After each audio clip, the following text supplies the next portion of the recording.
Yo, what up, YouTube? What's good, YouTube? It's a boy, Press underscore dude. Welcome back to my YouTube channel. It's another day, another Zola. Let me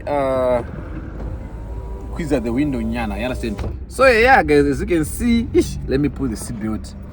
You guys, you were fighting me the last time that I posted a vlog. The driver went in face on the seatbelt, and we said, "Praise, he just involved in an accident. I will not the seatbelt, blah blah blah." Okay, nice seatbelt. Anyways, as you can see, we're back in the horde of Peter Nyana. It's on another level, bruh. So I guess as you can see, basically what's happening today is, firstly, I just want to address quickly. The car is back, of course. As you can see, we're back on the road. There's a lot of people that were hitting me up saying, "Praise, we want in drive, praise this and that, praise blah blah blah." Now I'm back on the road. Please make sure you text me. This is my number on the screen. +267 196 NB. Please note, this is a business number. If you want rides only and reasonable rides, when you want to praise after when a ride would go to a quarter hose, when a machine spin up, carrot get pondo. Show and the pizza, my show, bomba go to show. There's a few windows to talk about ride pondo. Make sure your ride is making sense and maybe it's from $20 upwards. None, at least, or a ride went up airport. Because you should, unless if you live mood, man, maybe. You understand? Anyways, guys, I'm happy. Finally, I got the car back. Those who's trying to understand with the motor bakupi. Those who know, I was recently involved in a car accident. So the car ain't under insurance. And sadly, insurance actually now got some motor. I need and it's also about to make sure and stuff. You understand? And then motor also got one. So yeah, my insurance is in Zimbabwe. So now I'm on my way to meet my friend. Those who know the girl that I was managing, I don't know, the Spider. And Paida vlogs. She works my cruise ships and she recently come back Kumba. So do you want to know Sangana? So I'll show you guys how because I'm using this phone for map. And then we'll show you what's popping, and then I will also show you the car outside with it. My damage is is everything okay? And also you're gonna spend a day. Is he spending a day with me? I don't know, man. I don't know, man. But I'm just gonna be showing you what is happening, and make sure you stay tuned. You understand? Let's go, let's get it. So yeah, guys, as you can see, we are in Chambakuro Baruku Park. We are in Waterfalls Nyana. We just left in Masosha way. What I say when you see Guatira, you can't roll. As a motor no do so good. Say, bomb is Gungunga Rakwe. Man, so there the motor get there so man. From Bedford Road. Anyways, guys, as you can see, we in Masosha. And yeah, I'm going to pick up this young lady. I would say gonna pay don't go to road imagine. Well, I'm not one driver, so let's go and see what's popping. I'm paying on face. So after I want to lane, I don't do them road. Just like that. So I guess I win Waterfalls. You know, Waterfalls in Yana, Waterfalls Rara. So let's go and pick up this young girl. Let's get it. I go. Kajaman Karuzida. I never said I was Karwid. Because down was the dome and marry German. No, I got Dura. Munonoka German. Hey! Binga. I bought a 16 Pro Max. Move better than that. I want scooter. And scooter. And this scooter. And you know. Look so on Mari. Guys, name and I got miss 30 minutes. 19 and Chaska, you know, and I'm the rock and I come here. Yeah, kudenda sangana mtaro wako kana. Samira siku na YouTuber kwa phone mko parza phone deso boya. Sha eka dona sha phone insta TikTok. About TikTok was the only famous right now. I'm famous, bro. Okay. When I'm famous on YouTube, I'm famous on YouTube. Who is are you famous on YouTube, bro? Carapas. I am. Uzone ko tukurwara mkono. Wazoweta kuonda. Kana kasitutu kadzoka kapera nekuona. Hausi kudya here? Ajisi kudya, ndodya ndorarama nesushi. Samana, ngetimbotsvaga zotsvagwa nemunhu and then we'll hit you up. Guys, tunonaka kuti smooth honey and lemon. Tunodyiwa. Tumasweet? Yeah, tumasweet. Hangu nema cancels. anotenga masina anonzi magaviscon wamumbai mwe anonzi magaviscon mapirisi enhingiriri mapirisi ema-acids and but then tinonaka tuchimisa moyo futi saka satenga mapirisi aya anzi anonaka maswitsire ngatimbocheketesa in advance ka ndakona zvakaita in advance ndozve tinonaka shamwani mamindi ka tikatengeta macoffee drops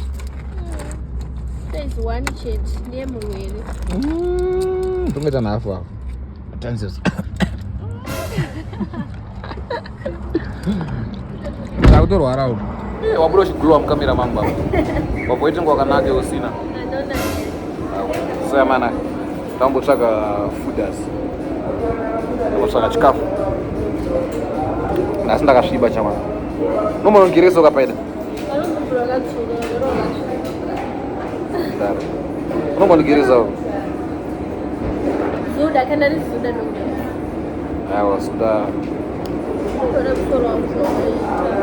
musoro womunhu asina mari cheche musoro womunhu asina mari cheche ajamani vanozvida remakanaka taionerera chikiudza kwangodotendesa nako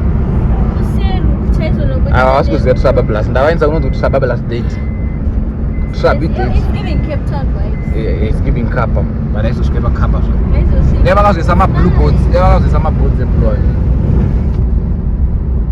trabi panapa ndo patusabablas panapa chipo chamudhara kwachona hatachifura chiri kumashuroko icho hatachifura wachona murotumo tusabablas ndo pachona panapa ndiri kuona manager nyika semunhu angane mazosipo so ndinavazoitwa kansela yakanaka but inoconfuse manje inoconfuse vanhu asi nobotera hanzi nachibva kuglenola dzakanaka asi dziri kuconfuse naye bva kuglenola ndida kuenda mumzi akabva mari kanoziva handida kuenda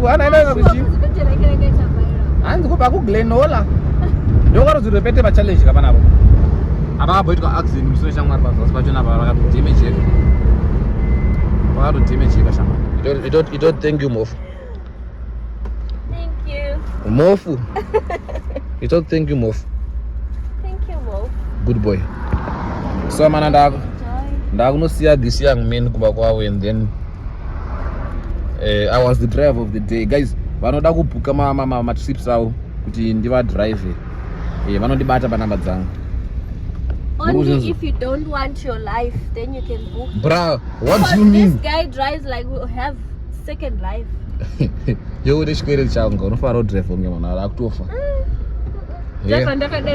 exactly that's why pakaiswa hendo ka bra that's why pakaiswa hendo you understand anyways amana they're so nice aiwa ichi kai amana ka ngenimbosiya mbudzana ndinaye panapa and then I will see kuti zvinopera sei for today muna kudriva jangu adabadosva inopfekera ada kufarira and then atiri mutraffic muna masosha munonzi muna masosha muna masosha muna masocha and as you can see una ma ice cream handisina addiction ema-ice cream zvekudaro mazuva andaimbomadha auchika nzimbe achitengesa ma-ice cream it's not making sense zvakaoma anyways let's get it guys go and subscribe kupi iyo free promo aiwa unobudisa mari alright ngatitange tawirirana uri kubudisa mari ka $10 bro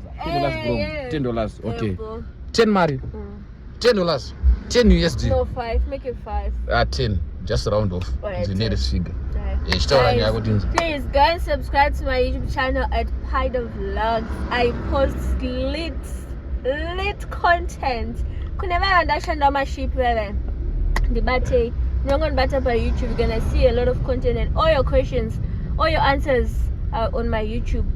How do you apply? If you want to know, go on my YouTube. I did a Q&A answering those questions. But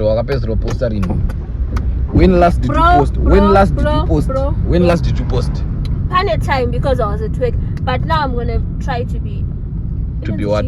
To be consistent. Bruh, I know I'm gonna pass chirungu, but not consistent. I'm gonna try to be consistent, guys. I'm gonna try to post the lit content you told Chichi no knowledge about you. What's lit about you? What lit about me or my content? Or about you and your content? Because in the no post people, and that makes me having what do you call this? What? National. You know, it's my fun. It's international, bruh. Yo, yeah. Ha, hands beauty. They don't go and naga beauty. Only a good guy. They don't go and naga beauty. Yeah, but that's it. Beauty. These people they're gonna come for me. For me, I'm going to say me motor like that. Go sangwe jana ka. Usako nzese traffic. They don't go and naga beauty and beauty with the brains. But ugly is no brains. No, I have international fans. It's called international audience, bruh. International. What? Do I tell that international fans? Guys. Type in the comment section. What's the difference between fans and audience? Audience and fans are no, but do I have audience? You can have people that are supporting you, that are following you, but are still my fans up. That are just following your craft and your works. Saka, it's audience. Okay, guys, our mom is calling. Amana, uyu ndukumtsago wemurume. Udani motor. Adidana ma Zimbabwe. Abori muzimba, size Zimba baba. Iri boy young men. Ndokubata. Someone and a drop a young man. But in power. So now we going back to work. Let's go. Let's get it. So guys, it's the end of the day now. And I finna go and look for some food nyana. Tenga sadza boss dera pera. And I was working the whole day today. Yeah. The day was so stressful, bruh. And now let's go and look for pop. Let's go and look for pop. Unfortunately, it's quite local. They're going to go to as you can see. My sisters, if you can see. So I guess let's go. Asambe, guys. Guys, can you imagine? Kwazindoga mana sadza runoita $1 plain sadza plus chicken $6. Can you imagine mana? Inini kutenga sadza $6 inini $7 in fact. Aragore mshonga ere. I ended up buying this. Ndatenga ma noodles. Are 2 packs. Guys, guess what man? I was so happy because one packet jarwana $1.50 instead of $2.50. So that's $3 when I just spent almost for one packet. I guess it was 50 cents. So let's go and cook take a potato. So let's go. Oh yo, YouTube, what's good YouTube? So yeah, it's another day, another Zola, and today I have a private trip which is going to airport, and I'm delivering some ladies. Right up. So now the filling station, and I'm filling up the tank so that we will hit the road. You understand? So yeah, make sure you stay tuned. You like, comment, you share, and you subscribe to my YouTube channel for more content. So guys, those are not the bad private trips. So that right now we're going to the airport, and yeah, there's their bags behind there and stuff. Now they're buying some food, and then we hit the road. You understand? The car is super dirty like now, so I'll just show you though, but it's dirty. Since I don't want to tell you, but yeah, it's dirty. I will make sure we get some mangwana and stuff, but yeah, I don't mind it. Ichangu papachi garage and stand up with us kuigezi nini manango bado kwanza yote nzoshi ku airport and stuff kuna nacho pika wanya wao ni China saka na someone just not with it when I send this. But yeah, make sure stay tuned. Let me show you the girls. Now their banks are food, and then they get their food, and then we deliver them to the airport. We are very late now. Now it's 10:48, and then they get some kind of one, which means they should be there before that. Maybe by 12:45. In fact, 11:30 we should be there. So we're gonna try by all means go not escape up. So yeah, make sure stay tuned. Thank you. So guys, that's the car, as you can see. That's the car. There's no damages that are paid to mashiri kwayo. Then maviri we changed to replace a new one. Yes, as you can see, there's new ones. To replace a new ones. Yes. And then that's the bumper. Bumper rakagadzirwa bora asombonya kuita ma damages. Vangosara padongo polish core and stuff mana bado bamwe takweshereka. but apa akangoiswa polish panobva apa ndo paangosaro ipapo and then yeah vakaisa kuti new tires, as you can see, new tires and stuff. So pakabva kunogadzirwa pacho naka yakabva yabiwa futi mawheel cover, yakabva yabiwa futi mawheel cover nevakomana. Saka yatombo tichangobva kunoitiora kuigadzirisa vakomana kukwatara tu mawheel cover. Saka kumawheel cover angakapaka kaisa kumadziro kunoko tiwa anokwanisa kubiwa yekuside kunoko, yekuleft yakabva yabiwa, so tichatsvaka mawheel covers yekuleft kunoko and then toona kuti tinopera sei. And then about the wheels, achakwanise kuba because of the lock nuts. Takaisa ma lock nuts. So you know the lock nut is secret key yaunenge nayo driver kuti kana udosungura mavhiri ako every wheel ninge wakaisa this thing, this key ndiyo kune key inosungura panapa. So mbavha dzikauya they can be able to access mamwe masini esanaya other stuff, but they won't be able to unlock mama views. So yeah, that's the car and that's the interior as you can see. Ndo mabags asikara kwenda ku airport and then yeah, that's the car ine TV and stuff mukati and then yeah, so make sure to tuned and then takaenda rota unozikara ma vlogs angu. So yeah mana tapedza takubaya ku tentori babasa today takubaya ku airport mana and then yeah kitono kuti zvinopera sei kwazira sei nekuti vlog rangoda kuita rero. So I'm gonna stay tuned and then yeah, let's get it and see. Why does it? Opari? Okay. So I'm gonna now we done and then. So no pera say. Kode waro era Benz re vanhu. Webo wangu nororo wekoko. Mukadzi murume. Vakomana. Havana kuti tipo nambere. Havana kunagirwa. Vanyaro tiri musikana. Vanyara. Magitesa anga chinyaro kuti mhenya yemwana. Mhenya yemwana yakaita sei? Yakasisa lacto. Yakasisa mazimkaka kuti pa. So mana yeah, kwazira sei vlog ramada urova. Ndamboita mchana. Mwezi. Wazotitwana kuti Masocks. Mama dzobono. Ndio vakomana vada tutukisa ati. Abo. Vazotichungwa vachiboni. Vazotichungwa vachiboni zvakanaka. Unoitisa taita introduction kutora. Yes.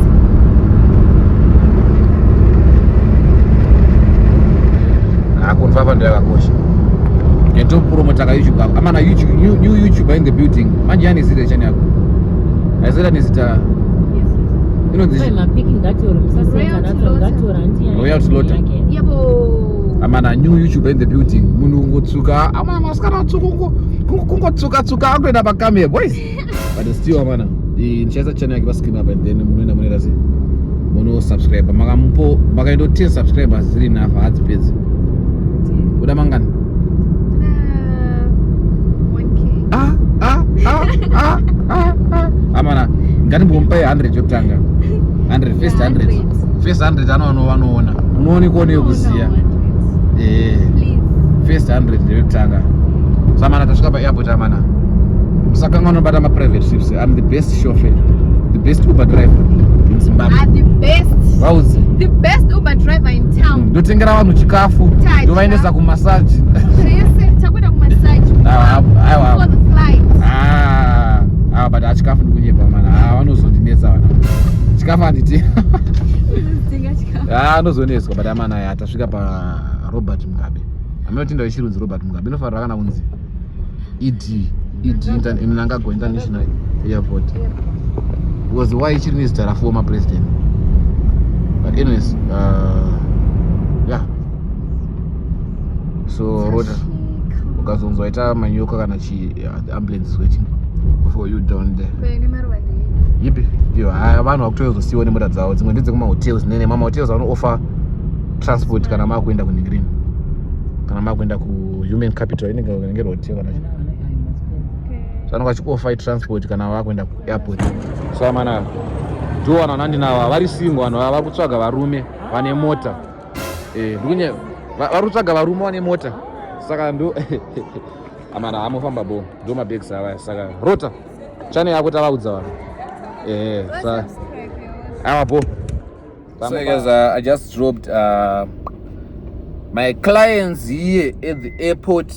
So now I'm just gonna go outside and park and then turn on the InDrive app so that I will get it to CP to tour around Banako. Yo guys, hit me up guys. Can you imagine how expensive this car park is? Kupaka mota pa car park pa airport. Can you imagine guys? If you want to park a car here, you pay about $20 a day. Kana uchisiya mota, let's say you're traveling, you know, say about $20 or more per hour. You pay about $5 guys. Airport parking is crazy. Like, I don't even know why they do that. Like, that's crazy for real.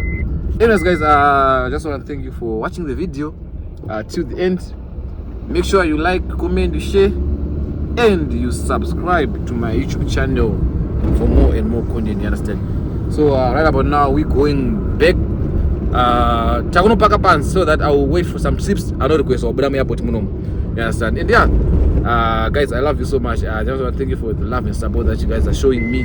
The car is back. Those who wanna Uber, you can always Uber with me. I'm your plug. I'm the best driver. If you wanna come, Zimbabwe plus 276196402. I don't wanna give people my Zimbabwe number because people are not necessary. I know some other time I'm gonna delete this. Somehow I'm gonna delete this number as time goes on now. Since it's SA, but I just feel like the power number is SA. Chifunga kuti anada kusiya zveUber.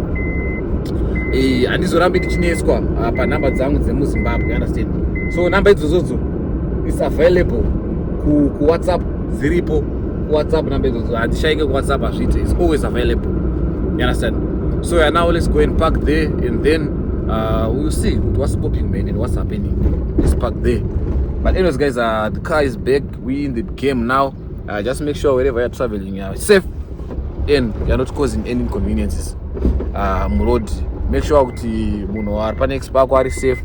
You're not causing any danger to the next person, and you're traveling well. Thank you so much guys. Thank you.